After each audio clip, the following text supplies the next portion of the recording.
प्रशासन को सहायता पाई दाबी जणाइले चाषी नेता। पाटकुरा और डेराबिस अंचल में अदिनिया वर्षा जो व्यापक फसल हानि होइछि।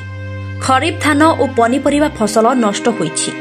फसल हानिर सम्मुखीन होइथिबा संथपुरा और काशीदा ग्रामर 2 जन चाषी मृत्यु घटना को नहीं अतिरिक्त जिलापाल नीलू महापात्र को भेटिले चाषी कूड़। युव समाजसेवी तथा चाषी नेता कलिंग किशोरी परिडा नेतृत्व में चाषी सुबोध परिडा, सर्वेश्वर साहू, अभय कुमार परिडा, समरेन्द्र परिडा अतिरिक्त जिलापाल नीलू महापात्र को भेटी जिलापाल उद्देश्य में एक दाबीपत्र प्रदान कर चाषी कूल को उपयुक्त क्षतिपूर्ण प्रदान पाई दाबी करिसेंति। अतिरिक्त जिलापाल नीलू महापात्र क्षयक्षति घटिथिबा अंचलर तथ्य संग्रह करबा पई तहसीलदार को निर्देश दैछंती। चाषी आत्महत्या घटनार तदंत हेबो बोली अतिरिक्त जिलापाल प्रतिश्रुति दैछंती।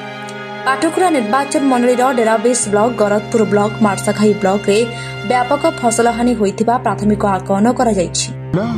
युव समाजसेवी तथा चाषी पाटकुरा निर्वाचन मंडली कन्स्टिट्युएंसी रे 3टी ब्लॉक डेराबिस, गरदपुर और मार्साघाई अदिनिया वर्षा सबू चाषी बहु क्षयक्षति सही। कलेक्टर को निवेदन करुचु पठेकी चेक करेंगे जार जी क्षयक्षति होती से हिसाब से चाषी को आकलन करके चाषी को क्षयक्षति भरणा करने। मुख्यतः आज्ञा आम धान चाषी खरीफ फसल आम करूँ।